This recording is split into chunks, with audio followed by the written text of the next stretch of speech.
show. This is the return, as we had a huge hiatus over the winter time between flus and moving and work and everything else. We had some recordings and everything else, and we're just putting them all together.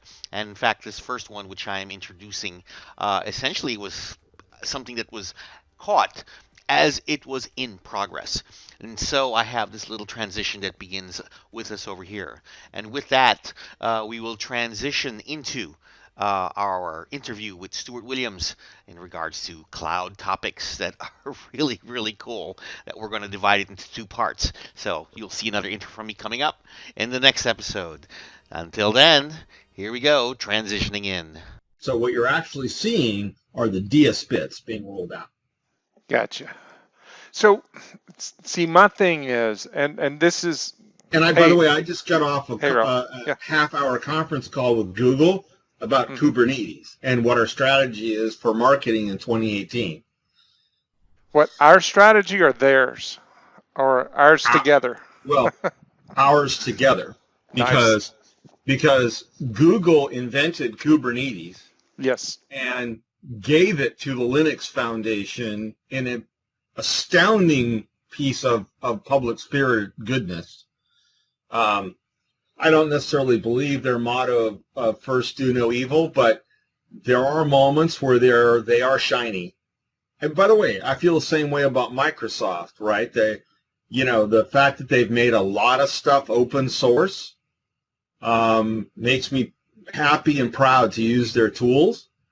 But, I can't say the same for Amazon. If anything, they're getting even more closed-doored. By the way, they suck as a partner. Yes. Yeah. Well, but see, okay. And Ralph, are you on? Are you back, my man? He's got the plumber. Okay. So my thing is, yeah. So my thing is, good news. All right. So finally. Yeah, so Docker is the new hotness, but remember Alta Vista. Do you remember Lycos and all those before Google hit? Right? So I'm thinking, I agree. Hey, let's get on the Docker bandwagon and let's ride it. But understand that you missed all the containers and orchestrators that came before Docker and Kubernetes. Yes. That's done. Those things they're done. Oh, the battle is over. The battle is over because that was stuff I was sticking with 2.5 years ago. Right. Right. And the marketplace has spoken. Aha. So understand that the days of something like a Ultra Vista popping up, and there are still 4 or 5 search engines for the web, right? Yes. It's just that Google has the overwhelming market share with Bing being number 2. And the reason that Bing is number 2 is that Jeff Bezos hates Google so much that all of the searching that's done across his entire platform is done with Bing. Yeah. And I mean, there's DuckDuckGo. There are a lot that are new that are trying to come out, but none of them are going to have any legs. They're going to get... Well, unless they're highly specialized. Right. There's a search engine that I use that is only useful to search scientific papers and things published from accredited source. And so it's a closed crawl domain space. But it's basically all the serious universities and the university presses in the world. And it's where I go to find out, facts. Right. It's Lycos. A subscription. Yeah, Lycos for Law is a similar one, right? Yeah, and they're both paid subscriptions. Right. So my sponsor pays my academic search engine, ACE or ASE. Which is $12,000 a year, by the way. Nice. But, I think it's actually for our entire research group. Mm-hmm. It does, so I think to some degree specialization is the way you survive under the steps of giants, right? Right. So looking at containers and orchestrators, because I think that's where there are big gaps right now, and in my knowledge, and as you say, that's the new kind of hotness. But aren't we taking a step back to the single purpose computers that we used to have way back in the day? I mean, we keep rolling back and forth between, small computers, one program, big computers, mini programs, small Yeah. computers. Are you familiar with the expression, the way to pick a fight in a group of computer scientists is to argue about a lumping and splitting problem? Yes. So famously, the two things that are hard in computer science, right, are naming things and caching. I would submit number 3 is lumping and splitting. Right. There are some significant differences between single-purpose platforms, or SPPs, which, by the way, in the world I came out of, aerospace and manufacturing systems, right, automation control systems, it's still very much about aggregating SPPs. Right. We call them process controllers in the aggregate, right? But that's what they are. They're SPPs. The difference between that and the container model, whether it's Kubernetes and Docker or PCF or whatever, is this fundamental idea that rather than having to have you put them together like Lego bricks to make them talk, and in fact, when I first started my career, a wire wrap tool and a soldering gun featured very heavily in my arsenal. Yes. The wire wrap tool especially. The difference is that now the platforms that support those things are responsible for many more dimensions than the single-purpose computing initiatives of the past. And that's the difference, right? But so, I know the company we work for, right? We go out and we help people with their systems, and financial institutions and things like that are really picking up on containers. And is it because the problems have gotten hard enough and big enough that they need to reduce the cognitive overhead of their developers so they're cheaper, or so that they can get So containers and Pivotal Cloud Foundry are designed to solve the same 3 problems, right? There's 3 big problems. The first is agility. Okay. The second is regularity. And the third is operability. And I'll be honest with you, as a discipline, you, me, everybody else who wears our programmer hat with pride, where we stuck is the last 2. Yeah, not always with pride. Well, sometimes you look back on the code you wrote 5 years ago or 2 months ago and go, oh, holy Jeezy Beezy, I can't believe I wrote that, right? But yeah, that aside, what these systems are intending to do is to serve 3 important communities. So okay. Let's talk about the developers last and instead go back to front. So the benefits to, let's call it microservices architecture just to be argumentative. But basically what that means is taking ginormous monolith things and splitting them into components, because the monoliths have gotten to the point where people are afraid to touch them. There's this old Dilbert cartoon about this guy, and Dilbert is talking to him, and he goes, I never see you do any work. And the guy goes, yeah, I wrote the payroll system in COBOL in the 1980s, and everybody's afraid to touch it, and they're afraid to let me go. And Yes. Dilbert goes, wow, that's the holy grail of job security, right? Yes. So from the business's point of view, they are sick of hearing from engineering and IT that they can't deliver business value on the desired tempo. They are shocked and appalled when systems that are supposed to be built and operated by professionals crash and burn or have a security problem or a disclosure. I bet you money that if you were in the room with the Equifax executives, that the CIO was looking very, very, very, very guilty, and the CEO was giving him the stink eye. Yeah. Where did all that money I spent go?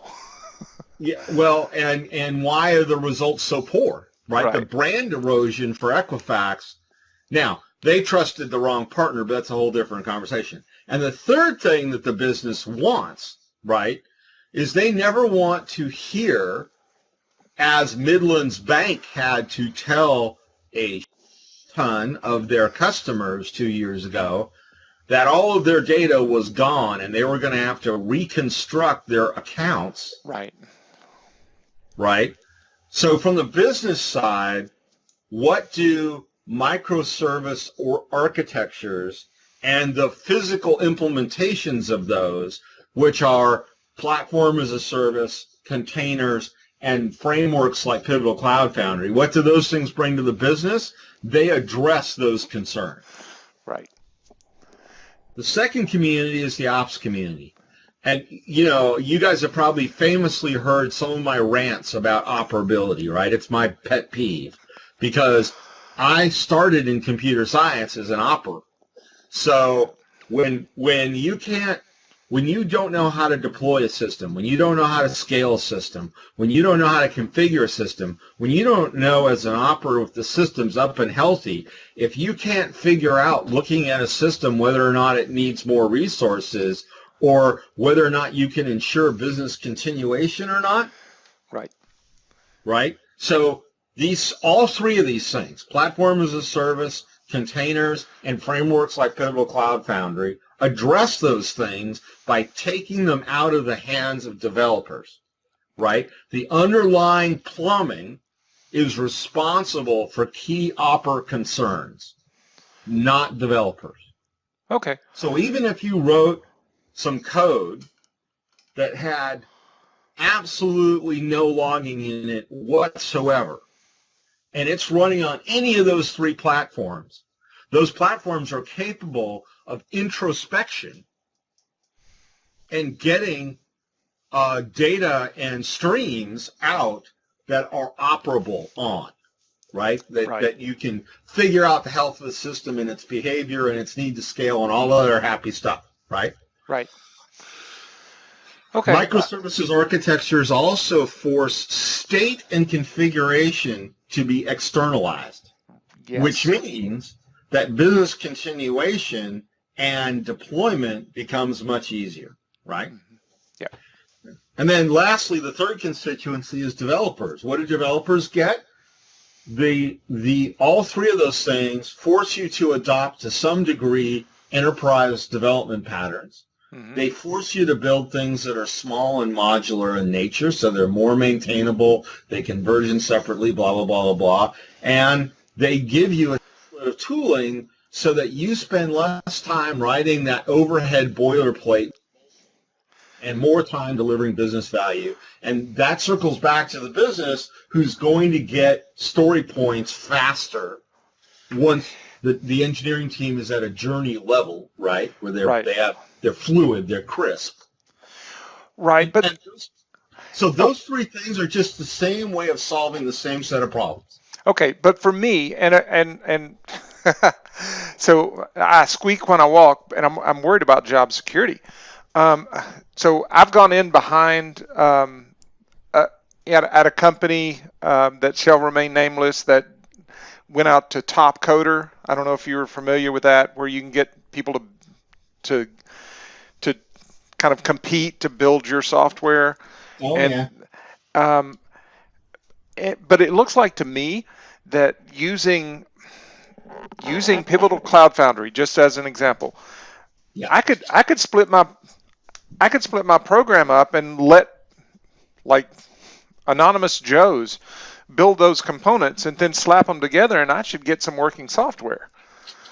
Yeah, you'd think that would be true, wouldn't you? Yeah, But and so I'm sadly, concerned. no. I'm concerned because I need a job. I need to continue to Sa- make money. Here's the good news. Okay. Sadly, no. Okay. Um, if you've ever been to an amusement park and there's a ride and the ride has a sign that says you must be this tall, Yes.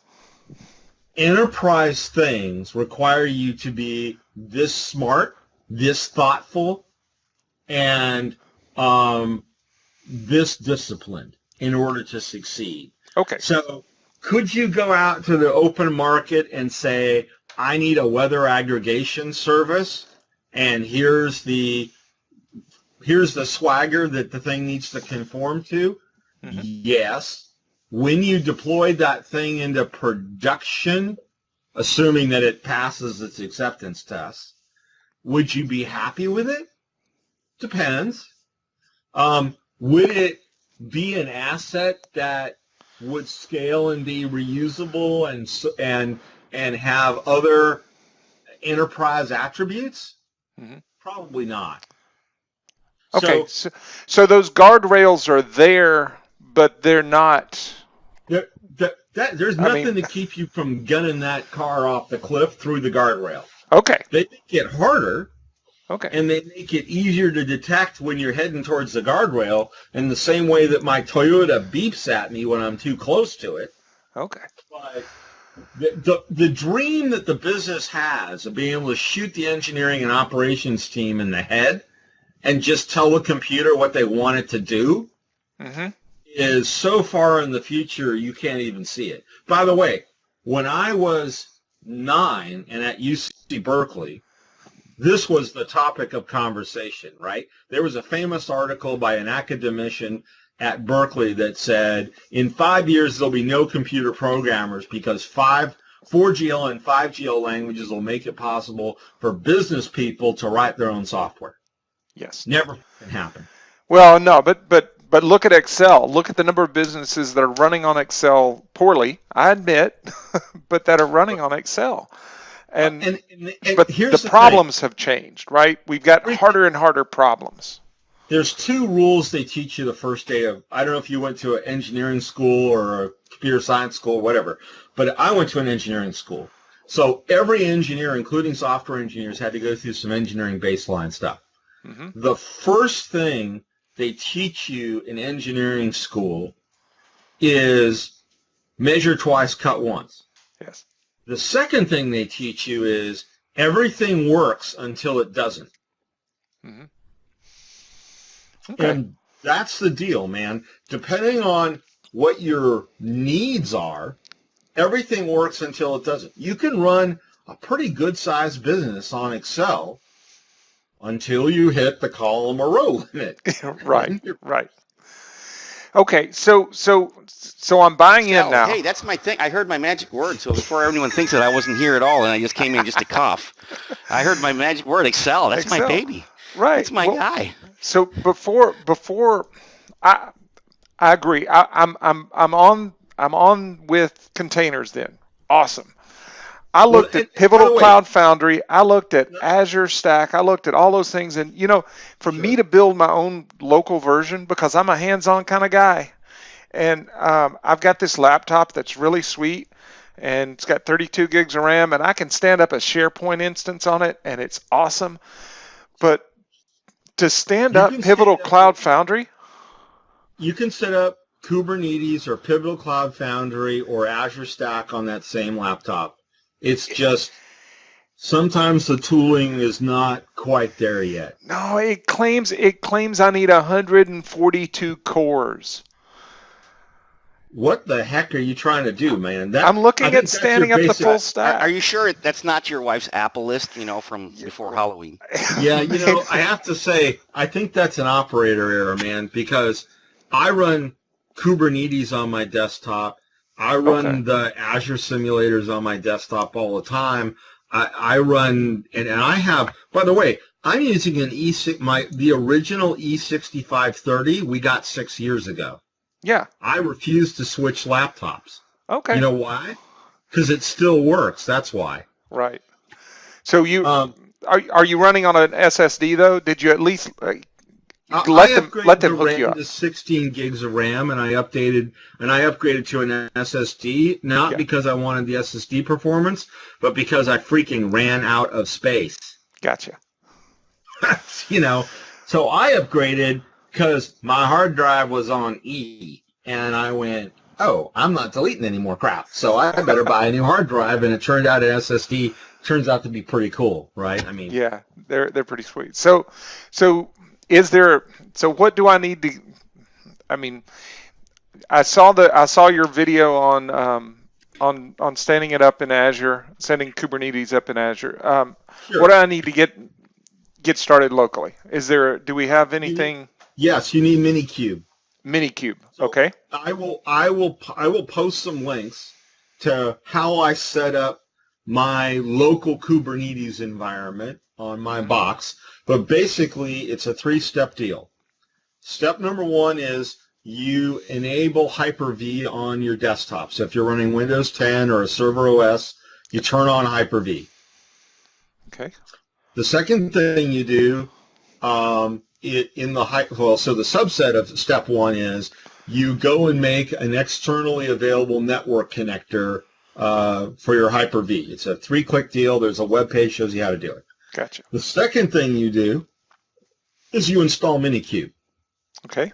And it's a single exe, minikube.exe, and make sure it's somewhere in your path. And then you tell it, and there's a command line, and I'll post the command line that spins up a Kubernetes cluster on your Hyper-V instance using the adapter, and done. In fact, I should probably just make a video about how to do that. And then the third thing you need to do is find some software that is laying around your hard drive that you would like to containerize. And I have a bunch of open source stuff you can pull down, and it's got, Docker files or whatever, or you can make your own. Okay. Holy crap, is that an old article? I used to have that magazine cover on my wall. It's from like 10 years ago. Nice. Yeah. When I saw this, I found it, and I'm like, hey, you have to see it because you're an Pulitzer author since, and it's Pulitzer, not Pulitzer, by the way. It's Pulitzer. Yeah. Just in case folks are wondering, I've had a lot of over the years. I've had a lot of articles published by a lot of people. So it's one of those things where if you're a writer, it's not that you're so much better than anyone else. It's that your brain hurts until you write. Gotcha. You know what I'm saying? If you're a writer, it's because you cannot help yourself. Right? Gotcha. And in my case, I've turned into a video blogger kind of guy and a webinar, public speaking, webinars, videos kind of guy, because I can't stop myself. Only you can stop me. Send your tax-deductible contributions to P.O. Box. The bigger Azure becomes, the more space you got to put stuff. Well, and here's the thing, right? I'm pretty good at Azure, but I'm also pretty good at GCP and a bunch of other stuff because I'm willing to not have a life. Yes. Right? This is true. And, well, you're actually willing to spend a few more bucks than Larry is, too. Well, and here's the thing.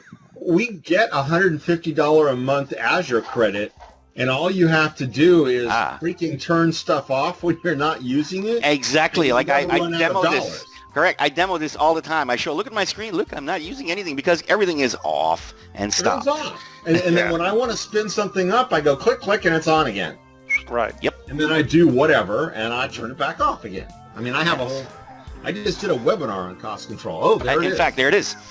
That's what we made you think of you was like, we were, Larry and I were just thinking, there's not much money going around. Who can help us like really, really, skimp on the money as much as possible? I know. Let's get Stuart. He knows.